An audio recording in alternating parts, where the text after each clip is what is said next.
there's another story behind this. As soon as I got it, I listened to it, and what I expected I found to be true. It wasn't as loud and it wasn't as bright as the deluxe edition. And just overall, I enjoyed picking up, you know,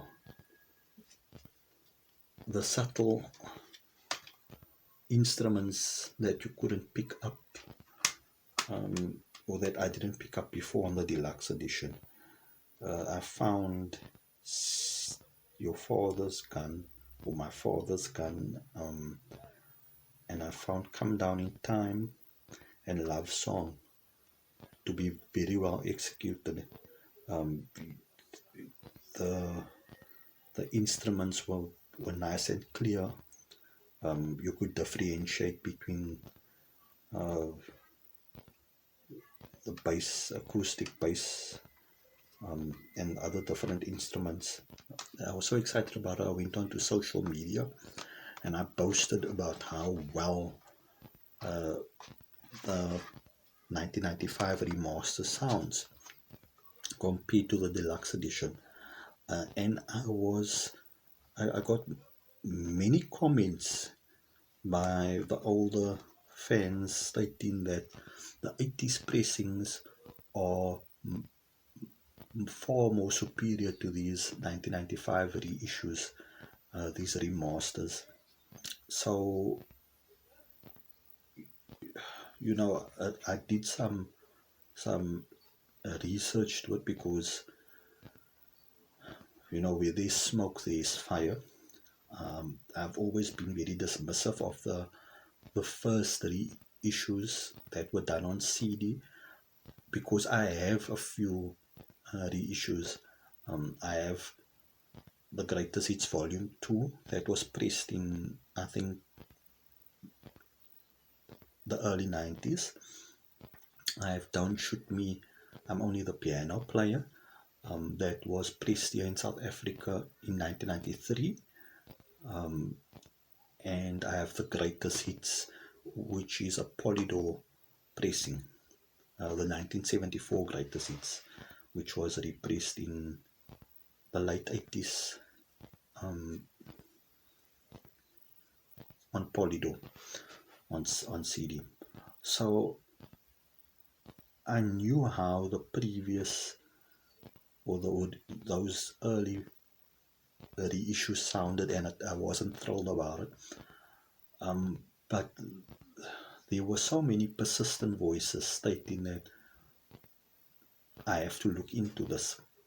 And for interest's sake, I did a test. I took out those albums and I listened to them again. And Don't Shoot Me, the 1993 South African pressing, that was trash. The Greatest Hits Volume 2, that he pressed in 1992, that was also very poor, a very poor pressing. I think that's an MCA pressing. Then I listened to the Greatest Hits on Polydor, and that blew me away. It's the first time I really listened to it on a decent system. And right off the bat, the CD opens up with Your Song, and I could hear the bass work in the song. Sounds almost as if it were an acoustic bass. You can hear the strings being plucked. The instruments are isolated. They aren't buried together, if you get my meaning. They aren't muddy. Those are terms that people use, but you can hear clearly how isolated the instruments are. And I found that to be with all of those songs, except for Border Song, which I think was, they couldn't, I don't know what went wrong there. Don't Let the Sun Go Down on Me, even Crocodile Rock, Benny and the Jets, Daniel, Honky Cat, all of those songs, the transfer was perfection. You can hear different instruments isolated from each other.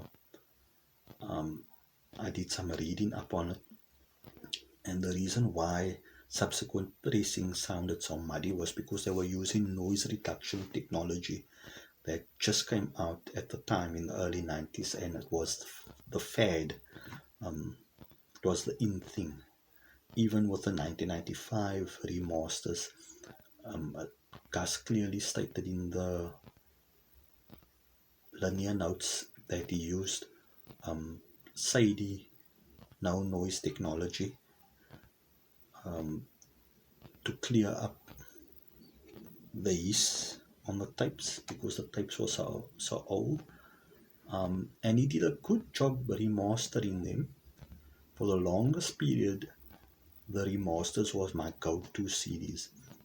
I preferred them over the deluxe editions, which are too bright and too loud. That being said, this has opened up a new rabbit hole for me. And I've been searching. I can't find many of these titles because they are US pressings or Europe pressings. In the US, they were released under MCA, and in Europe, they were released under DJM, pressed in West Germany. And then in the very late 80s or early 90s, those were repressed, I think in 92, onto the Polydor label. So that's something that I have to look into, and it's something that I've been actively researching now for the last week. So I will be looking into those first pressings. That's that. Thanks for watching. Leave your comments below, like, subscribe, and enjoy the rest of your afternoon.